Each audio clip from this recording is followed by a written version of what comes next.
la Fundación Voz del Centro presenta a Ángel Collado Schwartz en La Voz del Centro, un programa de servicio público que educa sobre la historia, cultura y sociedad de Puerto Rico y el Caribe.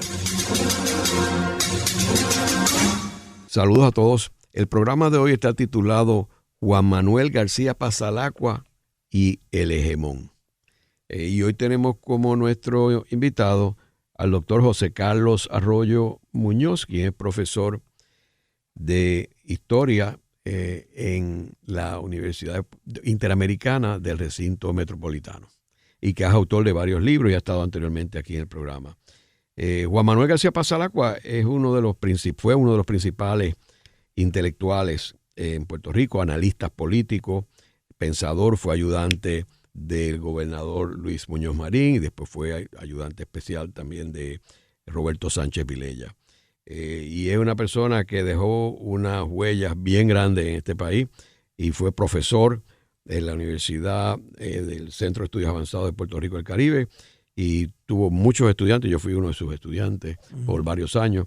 Y este libro de El Hegemón, quiero mencionar, Juan Manuel murió en el 2010 a los 73 años.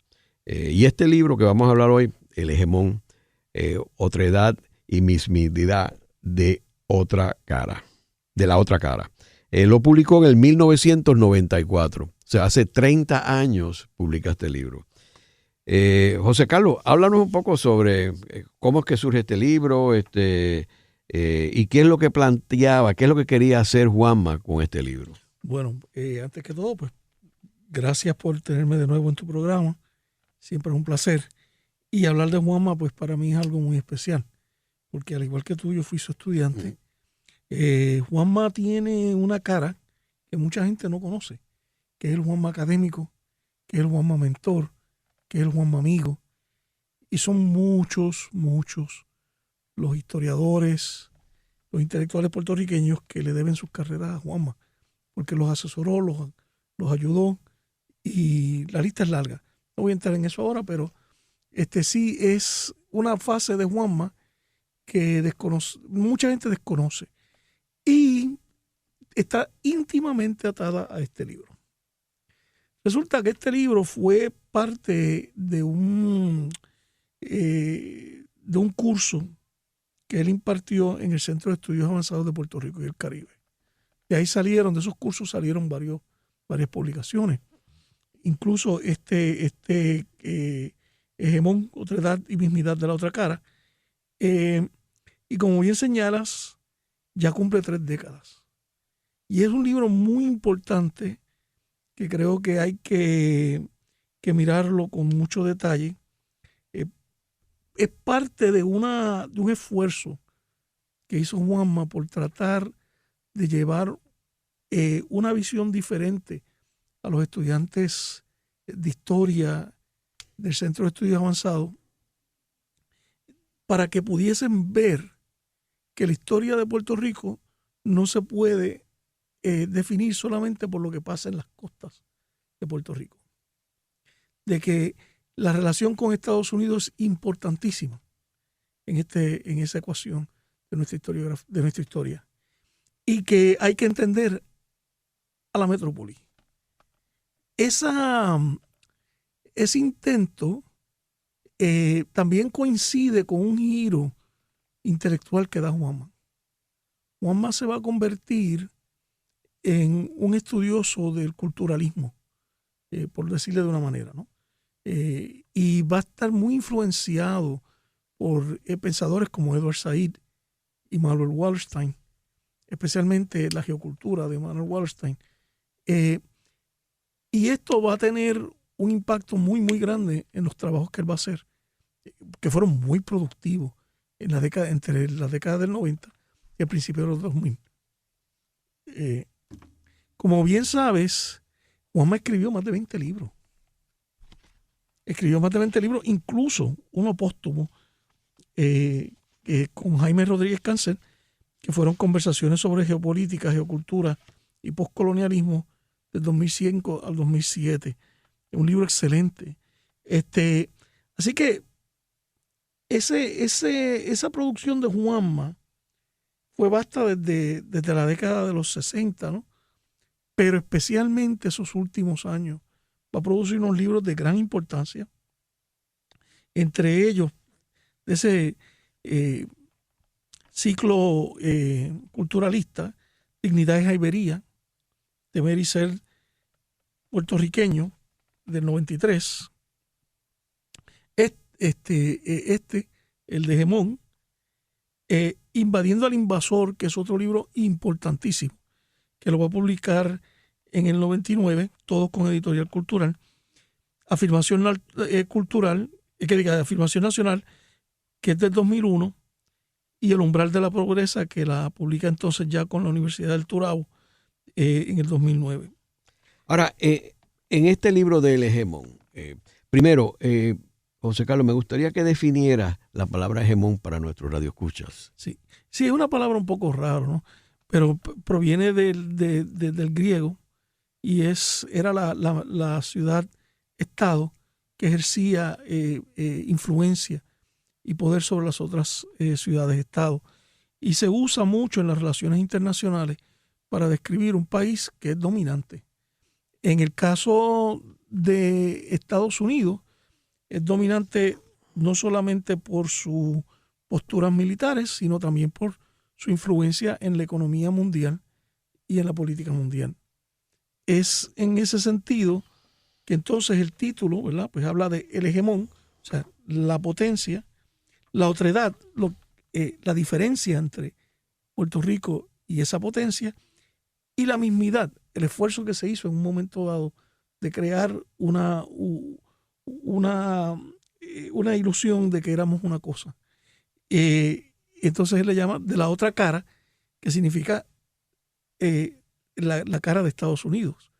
Y de nuevo, esto es un esfuerzo bien interesante porque Juanma va a tratar de romper con un patrón, y esto me gustaría que te hablara, porque tú has sido una pieza importante en los últimos años en hacer esto. Un patrón que hay en la historiografía de Puerto Rico de obviar la metrópoli, de no entender la metrópoli, de no entender cómo se toman los procesos decisionales en la metrópoli.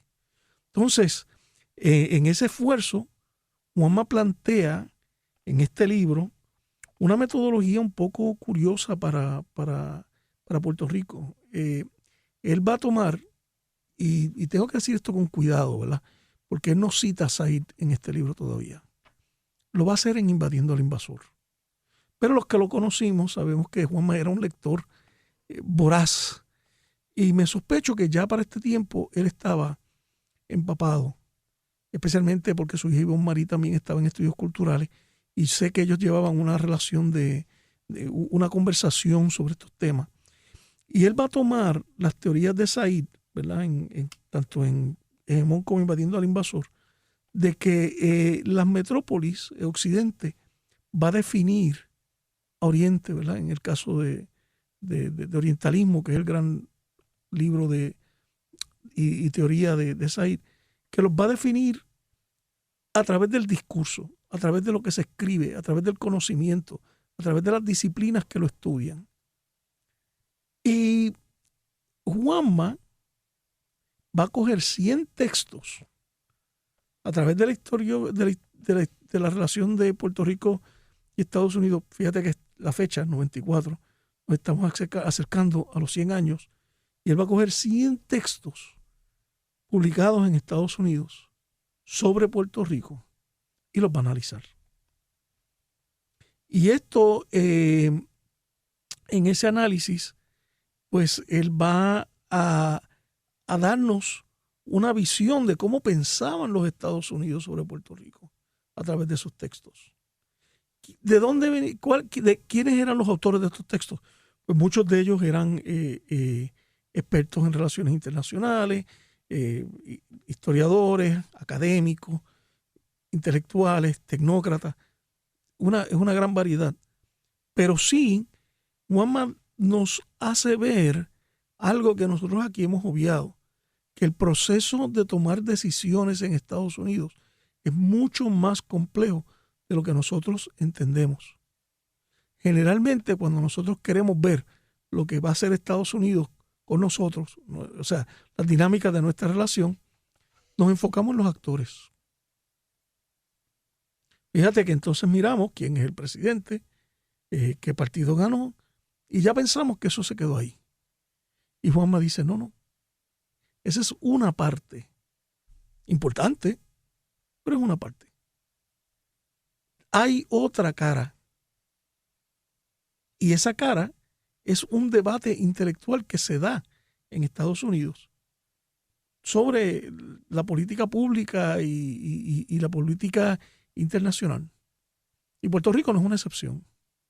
Entonces Juanma dice, mira, ese mito de que Puerto Rico ha sido ignorado por mucho tiempo, que no es cierto. Mira todos estos libros que se escribieron durante este tiempo sobre este tema. Y nos va a llevar por las diferentes etapas de la relación de Puerto Rico y Estados Unidos hasta ese momento, hasta el 94. Es interesante que Juanma, pues, dicho de otra forma, creía que había un gobierno permanente. Y sí, que había un gobierno permanente que era el que manejaba todos los hilos de todos los eventos que sucedían en Puerto Rico. Él entendía que de ese gobierno permanente, pues hay unos protagonistas bien importantes, que es el Departamento de Defensa, el departamento, el aparato de inteligencia de Estados Unidos y el departamento diplomático, lo que llamamos el Departamento de Estado. Todas las demás otras líneas salen de ahí, o sea, toda la cuestión académica, financiera, o sea, salen de ese centro que no necesariamente tiene nombre y apellido. Cuando uno habla aquí, pues, con algunas personas, dice, bueno, ¿y quién? O sea, pues depende. O sea, yo en mi libro de Truman, pues hablo que ese personaje era Leahy, el almirante William D. Leahy, que era el personaje que estaba ahí y no se conocía y no aparece en los libros de historia de Puerto Rico apenas, que fue gobernador de Puerto Rico menos de 2 años. Pero en realidad nadie le da la importancia, ninguno de los historiadores, ni Morales Carrión, ni el mismo Tocqueville en su libro de la Stricken Land, nadie le da crédito hasta que se empieza a surgir con el libro de Rodríguez Beruf de las memorias de Leahy, y después yo lo cojo ya cuando él no es gobernador de Puerto Rico en el libro de Truman. Y como él, ha habido otros personajes. Cuando uno empieza a analizar, empieza a buscar, y la gente me pregunta, bueno, ¿y quién es ahora mismo? Bueno, pues hay que hacer todo un análisis. Pues mira, fíjate, esto es bien interesante, porque como tú bien señalas, una de las cosas que Juanma creía, ¿verdad?, era que había un gobierno permanente.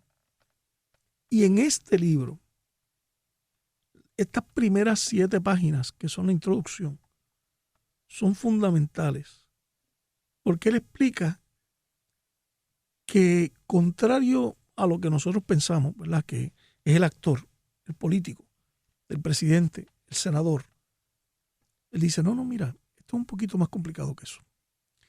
Y es un proceso. Y ese proceso, él lo empieza a explicar utilizando varios teóricos. Y él recurre a un politólogo cubano, que es Rafael Hernández, a unos periodistas estadounidenses, padre e hijo, Leonard y Mark Silk.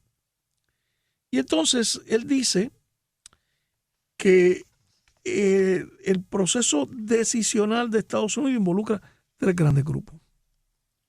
Los actores, que son los que hemos hablado, los sectores, y ahí estamos hablando de las empresas, los grupos de presión política y otros intereses, los factores, que son las universidades, los medios de prensa influyentes, los editoriales y los think tanks.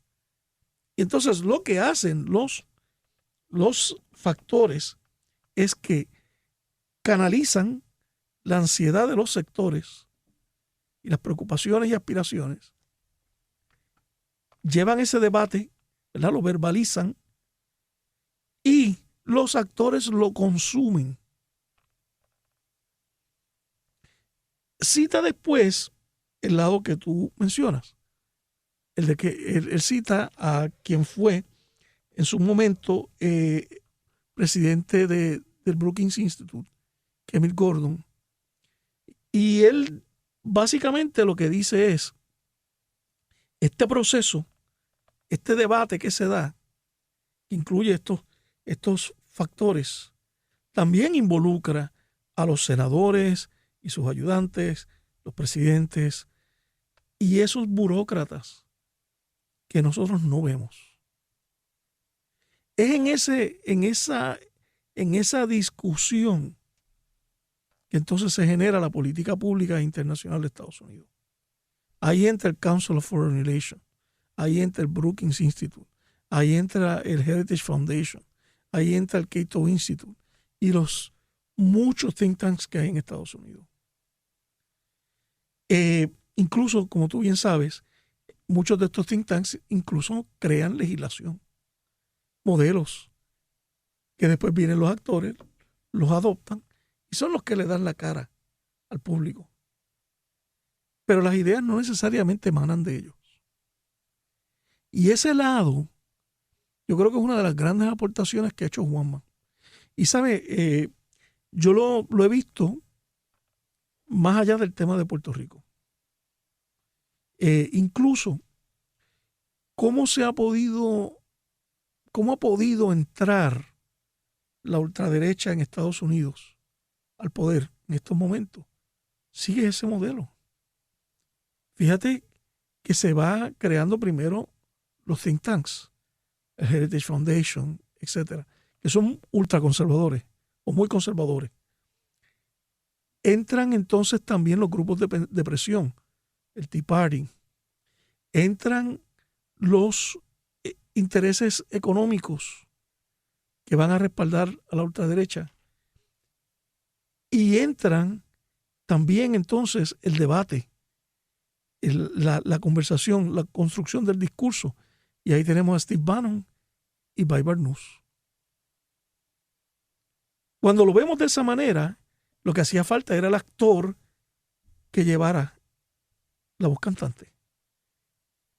Y ese señor fue Donald Trump. O sea que no estamos viendo una ruptura con el proceso.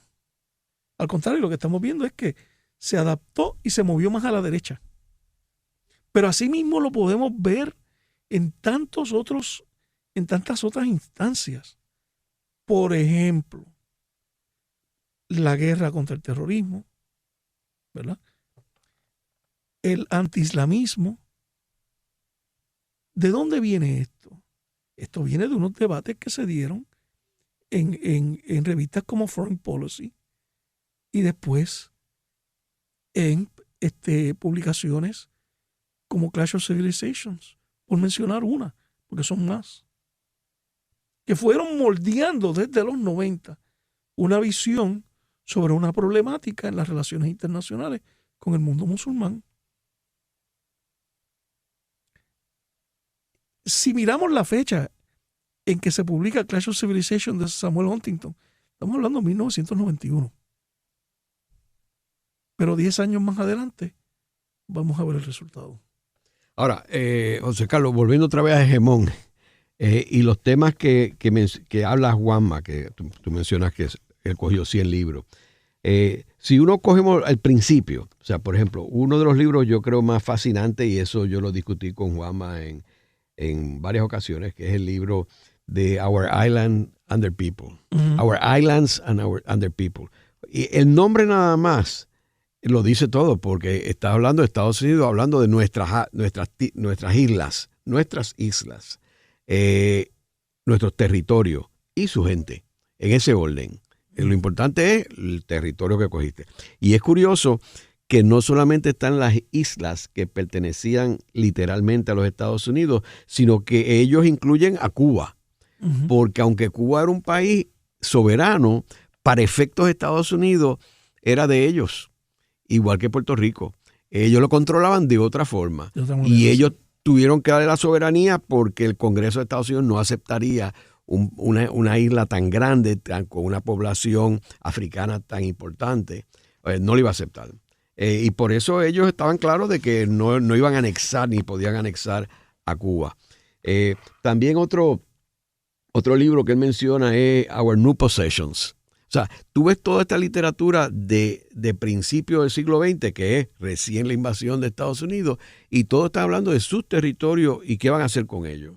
Sí, mira, Juanma va a dividir el libro en 6 grandes temas que él los va a llamar paradigmáticos, ¿verdad? 6 grandes paradigmas. Y entonces los va a dividir en subtemas. El primer gran tema, ¿verdad?, él le llamó el problema. Y él comienza aún un poquito más atrás con Alfred T. Meehan and the Influence of the Sea. O sea, él empieza con la mirada de Estados Unidos buscando estas posesiones. Pero entonces, una vez adquiere las posesiones, ¿qué hacer con la diferencia? Fíjate que aquí viene de nuevo el título, la otredad. Al principio, los libros trataban, o los escritos trataban, sobre entender estas posesiones, específicamente Puerto Rico, a través del informe Carroll, etcétera, que lo reseña Juan Maí. Y después, entender el choque cultural. Ellos no son iguales a nosotros. Por lo tanto, ahí viene una explicación de cómo nos dejan en el limbo, como dijo Juan Torruella más adelante, ¿no? En su libro sobre los casos insulares. Pero esa primera fase fue sobre la cultura americana y el encuentro con esta otra cultura hispana, mulata, caribeña. ¿Y qué hacer con eso? Así que los primeros libros van a ser en esa dirección de entender a esta gente que eran distintos. Después él pasa al modelo. Fíjate que el primer paradigma dura hasta el 45. Y en ese hay un subtema bien interesante, que es cuando llega la crisis del nacionalismo, que le llama la sorpresa del nacionalismo. Y trata libros como Dynamite at Our Doorstep y otros libros que ya venían anunciando que en Puerto Rico había habido una desilusión con la americanización, que la pobreza era rampante en las masas y que había una crisis. Pero llega la Segunda Guerra Mundial y entonces hay que ir afinando la relación para acomodar a Puerto Rico como un bastión militar. Es de que todo este periodo es el periodo del problema. De ahí él continúa a un periodo que es el que tú muy bien señalas en tu libro sobre Leahy, que es el problema del modelo. Entonces, ¿qué vamos a hacer con Puerto Rico? Pues vamos a buscar que se modernice, y este es lo que él le llama el intento de mismidad. Buscar una alternativa que acople esa diferencia que existe entre las dos partes, pero que pudiese mantener control de la isla. Mira, Ángel, es bien interesante porque hay poca reflexión sobre eso. Y como Juanma bien señala, por aquí pasaron una serie de economistas de primer orden a nivel mundial. Y él menciona muy bien el problema de Rostow, ¿verdad? El libro de Rostow, de Walter Rostow, sobre las etapas de crecimiento y las teorías de modernización. Y Puerto Rico va a ser un laboratorio donde esas teorías se van a dar. Así que entre el 46 y 64 empezamos a ver a Puerto Rico como un experimento en las teorías de modernización. Y empezamos a ver a Puerto Rico ser vendido como un modelo. Y aquí viene la vitrina. Haremos una breve pausa, pero antes los invitamos a adquirir el libro Voces de la Cultura, con 25 entrevistas transmitidas en La Voz del Centro. Procúrelo en su librería favorita o en nuestro portal. Si te gusta este contenido, no olvides suscribirte, activa la campanita, comenta y da like.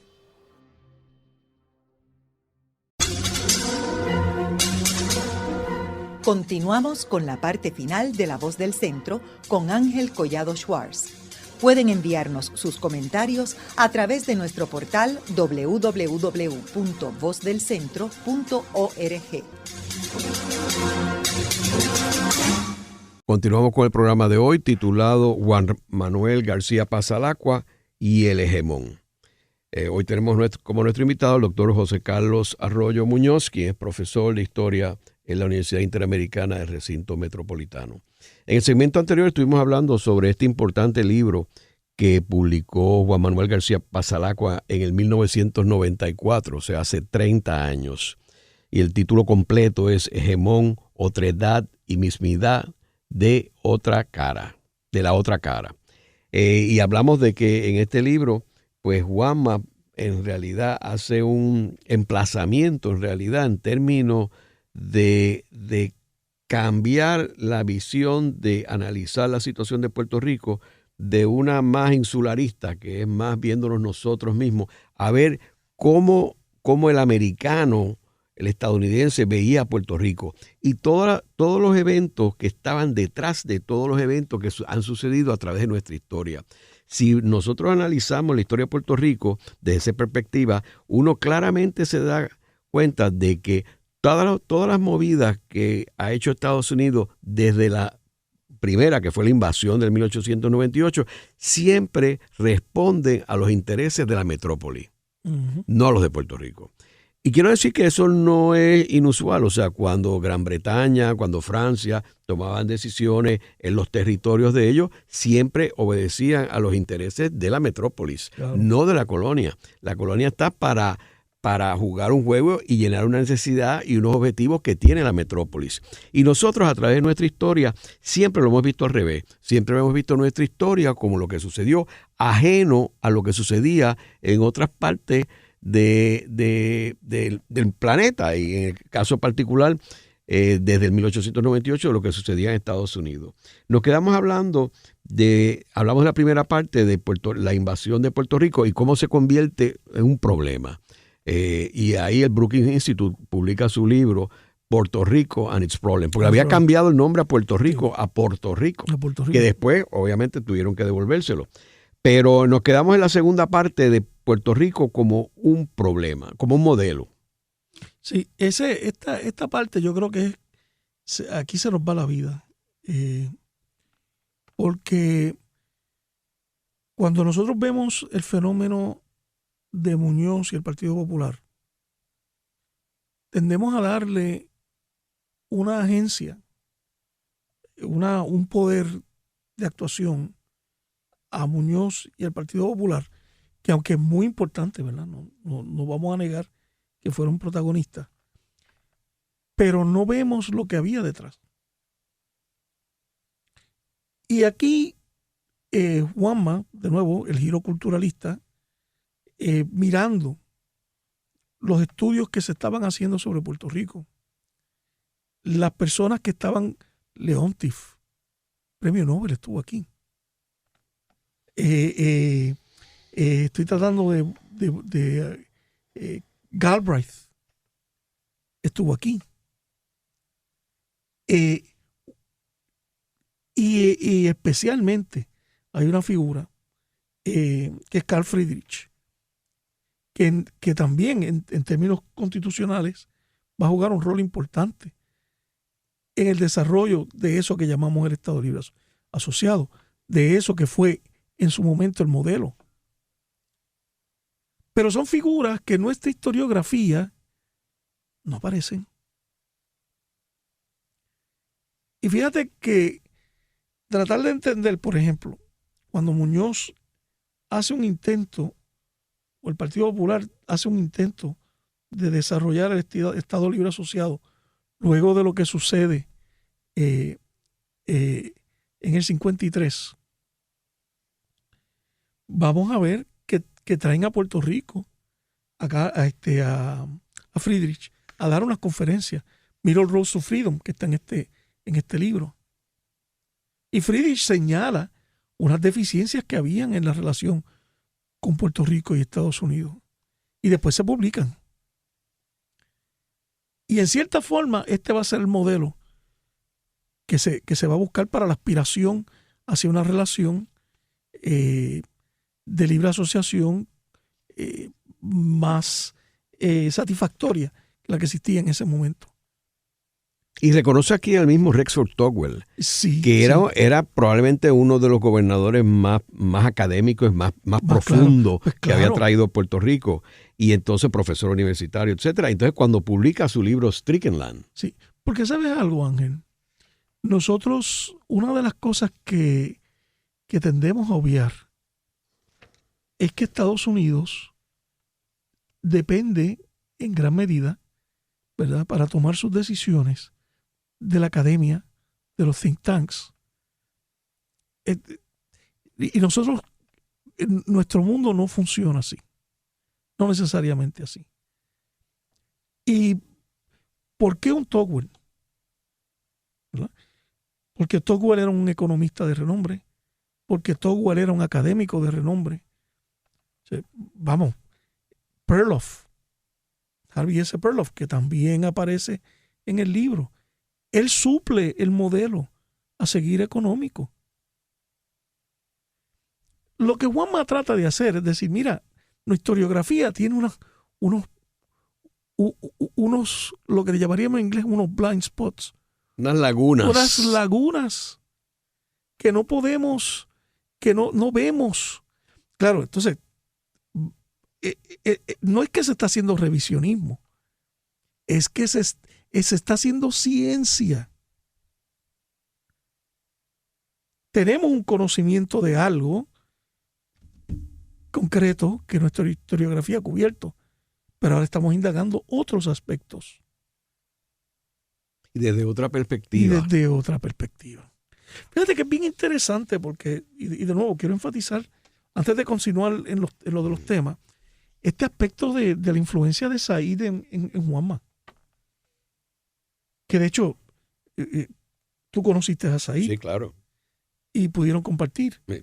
Y Said era un... Y de hecho, él vino a Puerto Rico, dio una conferencia aquí en la Universidad de Puerto Rico, y yo estaba en conversaciones con él para regresar aquí a hacer una presentación sobre los paralelos entre Palestina y Puerto Rico. Y él estaba bastante entusiasmado, pero obviamente tenía leucemia y murió a una edad bien temprana. Sí. Y de hecho, yo le estuve comentando el otro día a la viuda de él, que es muy amiga mía, que había estado releyendo el libro Culture and Imperialism, que fue su último gran libro después de Orientalismo. Y le dije, tú sabes una cosa, que una pena que yo, pues obviamente no tenía la relación con Edward cuando él escribió ese libro, porque en ese libro se quedó fuera Puerto Rico. Sí. Puerto Rico caía como un ejemplo espectacular en ese libro. Y ella me admitió que sí. Me dijo que no fue Puerto Rico el único que se quedó, se quedaron otros porque se lo comentaron a él. Y dije, una pena, pero Puerto Rico caía perfecto en ese libro. Sí, y de hecho, Juanma vio también parte de eso, ¿no? Y por ejemplo, cuando se trajo a Puerto Rico, que creo que tú estuviste envuelto en esto también, a Gregory Yuddanis. Sí. La intención era que entre estos intelectuales que estaban trabajando el tema del imperialismo, del colonialismo, pero más importante, porque aquí es que viene Invadiendo el Invasor, que es el libro que sigue a estos dos libros hay que leerlos uno paralelo al otro. la contestación desde la colonia. Entonces, ahí es que viene la idea de que el poder colonial se basa en el conocimiento. O sea, yo te defino, yo te digo a ti cómo tú eres, pero los subalternos también tienen un poder, que es utilizar esa misma herramienta del conocimiento para contestar. Y Juanma en estos dos libros hace esto. En uno presenta cómo lo definió la relación el imperio, y en el segundo, invadiendo al invasor. Puerto Rico como parte de esa minoría hispana en Estados Unidos que se inserta y empieza a contestarle a Estados Unidos. Y yo creo que se adelantó a su tiempo. Eso es así. Ahora, volviendo y en ese mismo tema nos lleva a la tercera parte del libro, donde habla la diáspora insaciable, inasimilable. Sí. Que es ese tema que tú estás hablando. Sí. Invadiendo al invasor. Sí, porque ya después del modelo, ¿verdad?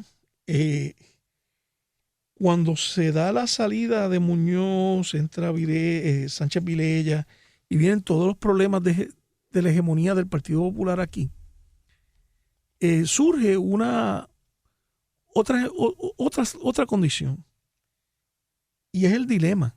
O sea, ese modelo empieza a fallar. No solamente en el aspecto político, también en el aspecto económico. Fíjate que Manos a la Obra tuvo que entonces pasar por varias fases. Pero a todo esto había que mantener el modelo corriendo porque estaba la Guerra Fría y había una contraparte que era Cuba en el Caribe. Y Puerto Rico, como vitrina, había que mantenerla estable. Pero ya empezaban a surgir unos problemas. La migración, los puertorriqueños en Estados Unidos, y cómo ellos se estaban asimilando o no asimilando, que era el gran dilema hasta hoy, de que todavía no ha habido una asimilación completa. Incluso, mírate el simbolismo, porque Juanma empezó a hablar de esto en los 90 y todavía no hemos llegado a un punto que lo entendemos claramente. Pero ¿por qué un puertorriqueño de tercera generación, por ejemplo, voy a coger el caso del Super Bowl que pasó apenas unas semanas atrás, un atleta puertorriqueño, de padre puertorriqueño, porque la madre no es puertorriqueña, se arropa en la bandera puertorriqueña en el Super Bowl? En el deporte que ejemplifica la esencia de Estados Unidos, su aspecto bélico, su aspecto en su evento deportivo cultural más importante, un joven de apellido Pacheco, que es mitad afroamericano, sale envuelto en la bandera de Puerto Rico cuando termina el juego. Y Juanma ya está diciendo en este libro, y después lo amplían invadiendo, es que no, el hyphen, esta idea de que tú eres irlandés americano, italiano americano, no aplica a los puertorriqueños. El puertorriqueño es puertorriqueño. Va a transformarse, va a haber unas modificaciones en Estados Unidos, pero no se asimilan. Entonces, ese problema cultural, Juanma lo trae a la luz, también analizando los textos que ya empezaban a señalar, como el de Patrick Moynihan, de que los puertorriqueños eran un problema en Estados Unidos. Hay un detalle también que él menciona, que yo expando un poco en algunos de mis cursos, que es la cuestión de la asimilación. El hecho de que Estados Unidos primero le cambia el nombre a Puerto Rico a Puerto Rico. Eventualmente y la razón es porque no podían pronunciar Puerto Rico, y Puerto Rico era más fácil. Esa razón, y le cambiaron el nombre a Puerto Rico, y luego tienen que devolvérselo bajo cuando Córdoba Dávila era el comisionado residente. Y entonces él cita aquí un libro que también es ignorado por los historiadores en Puerto Rico, muy importante, del gobernador Theodore Roosevelt Jr., porque este personaje, que era hijo del legendario presidente de los Estados Unidos, Theodore Roosevelt, y él lo envían a Puerto Rico en realidad por unas razones políticas allá en Estados Unidos, porque Hoover tenía miedo que él fuera a retarlo en unas primarias del Partido Republicano, y por eso lo envían a Puerto Rico de gobernador para sacarlo del panorama de Estados Unidos, y de Puerto Rico él sale para gobernador de Filipinas. Lo enviaron más lejos todavía para que no fuera un contrincante en el Partido Republicano. Pero cuando él está en Puerto Rico, él es de los puertorriqueños, es el primer en realidad gobernador americano que empieza a aprender español. Y tiene una relación con distintos personajes, incluyendo con Muna Lee, con quien se carteaba hasta el final. Y él escribe un libro que se llama Colonial Policies of the United States, un libro que yo lo asigno en mis clases en Estados Unidos en el 1937.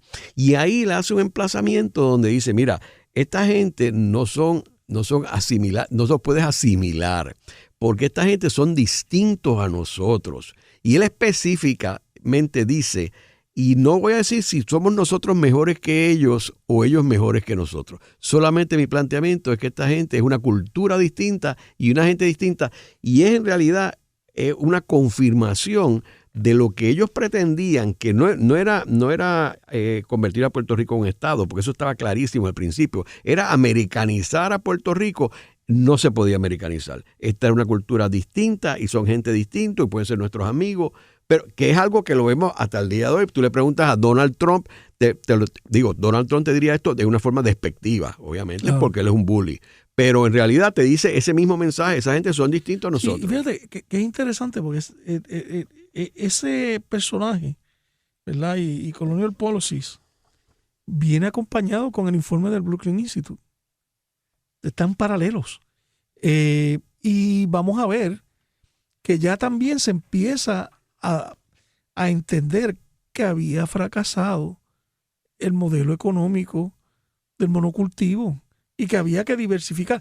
Incluso en el caso de Roosevelt Jr., y esto lo sabemos por las cartas con Ruby Black y el libro de Fernoz, Antonio Fernoz, hijo, él empieza a mirar a la figura de Muñoz como un posible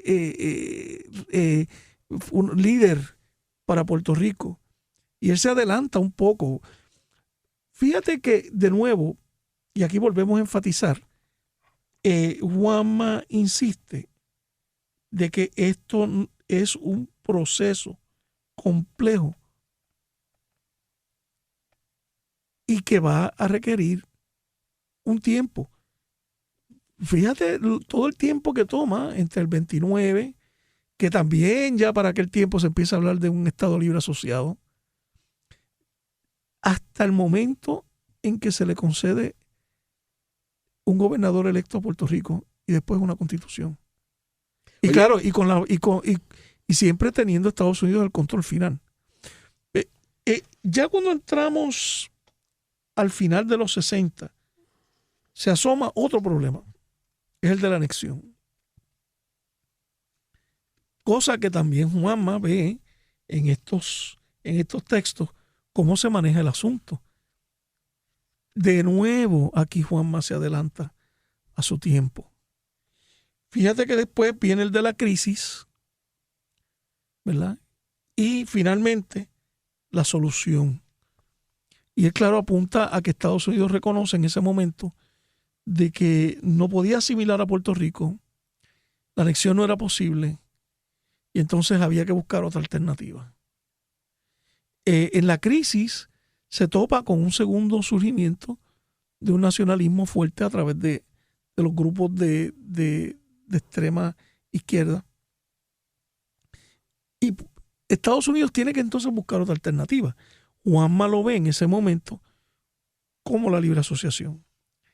Es interesante porque eso no se ha cuajado, ¿verdad? Pero sí vemos que a pesar de que aquí no ha sido adoptado por ninguno de los partidos grandes, y tengo con mucho respeto, ¿verdad?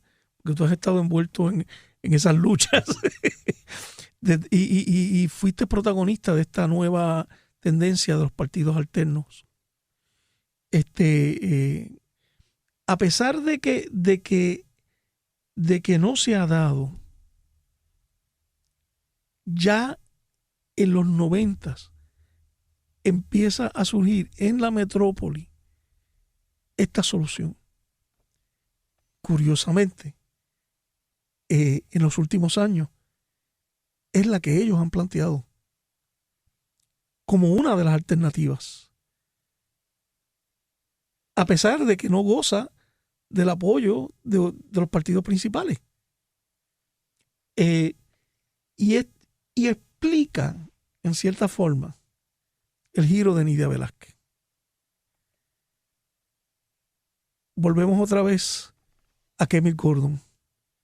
Ella está envuelta en el diálogo que se está dando sobre la solución. Y de nuevo, el gobierno permanente. ¿Qué busca el cuerpo diplomático? ¿Qué busca el Departamento de Estado? Claro, la situación de Puerto Rico es bien compleja, porque se ha creado un modelo de dependencia que hace que cualquier amenaza a la estabilidad de la relación con Estados Unidos no se vea como apetecible. Pero Juanma plantea unas preguntas bien interesantes.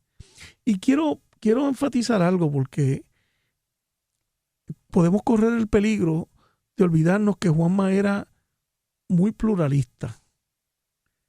Y Juanma tenía muchos amigos en el movimiento anexionista y tenía muchos amigos también en el movimiento independentista. O sea, no podemos solamente decir que Juanma estaba aislado de lo que los otros sectores querían. Él entendía. Y eso yo creo que ahora lo tenemos que poner en perspectiva al Juanma intelectual, más allá del Juanma de los medios o el Juanma de la prensa. También a Juanma el intelectual. Yo creo que el tiempo, la figura de Juan Manuel García Pasalacua va a ser rescatada, porque él era una persona bien polémica, controversial en los foros radiales, etcétera. En sus programas era un poquito apasionado y abrasivo. Sí. Y entonces, pero al final, los que lo conocimos en con el otro sombrero de profesor, tenemos otra impresión completamente distinta de él. Y yo creo que los libros plasman ese pensamiento de él que queda inmortalizado. Yo creo que, de hecho, yo cuando él murió, yo escribí una columna que la titulé El profesor García Pasalacua. Y yo estaba hablando la otra cara que la gente no conocía. Hay un detalle en estas publicaciones, dos publicaciones que yo creo que también que son interesantes para entender esto. Esta primera parte que tú mencionas de cuando Estados Unidos se da cuenta que fracasó el modelo, es un estudio que escribieron en un libro que se escribió, The Broken Pledge, el matrimonio Duffy, Sí. Sí. Y entonces ahí se plasma de que ellos, yo creo que eso es un testimonio de que ellos vinieron y lo que le prometieron a Puerto Rico no lo cumplieron, y que Puerto Rico estaba peor que cuando llegaron los americanos para primeras décadas de Puerto Rico. Y el otro que tiene que ver con esa parte de los 60, 70 es el libro de Gordon Lewis del 63, que es un libro medular porque ahí él te hace un resumen de todo lo que ha pasado en la época más moderna, a la altura del 63. Sí, el libro de Gordon Lewis fue un libro importante, y en parte también porque Gordon hace un análisis sobre la política colonial estadounidense y el diagnóstico es que es un fracaso. Y todos estos libros están en el libro de Juanma, ¿no? Todo esto escrito. Y lo interesante es que como estudiante, yo para este curso no recuerdo si yo estaba matriculado, Y te voy a decir por qué. Porque es que yo vi el génesis de muchos de estos libros, pero no siempre estaba matriculado en el curso. Era que Juanma me llamaba y me decía, mira, vamos a tener una discusión interesante, aparécete al salón. Así que en el tiempo tengo que revisar para ver en cuáles de ellos yo estaba matriculado y en cuáles no. Pero sí recuerdo estos debates y recuerdo esta sorpresa de esta cara de la historia que yo no conocía. Y que es, lo único que hay que hacer es sentarse a ver esa bibliografía de 100 libros que él discutió en un semestre para ver que estábamos ante un fenómeno que todavía al sol de hoy no entendemos claramente, Ángel. El programa de hoy hemos discutido a Juan Manuel García Pasalacqua, el inolvidable profesor y analista político, y su libro Hegemón, Otredad y Mismidad de la Otra Cara. Un libro importantísimo que él publicó hace 30 años, en febrero creo que fue del 1994, y que ahí él cambia la forma de estudiar la historia de Puerto Rico, vista desde la perspectiva de Estados Unidos y no de Puerto Rico. Quiero decir que yo como alumno de él, es precisamente mi perspectiva en los libros que he escrito, es eso mismo, es la perspectiva de Estados Unidos y mi investigación es allá y no en Puerto Rico. Así que él fue el mentor y visionario de personas como yo y otras personas más, que el mismo José Carlos, etcétera, que en realidad nos dirigió y nos ayudó a ver otra perspectiva. Gracias, José Carlos. Muchas gracias, Ángel.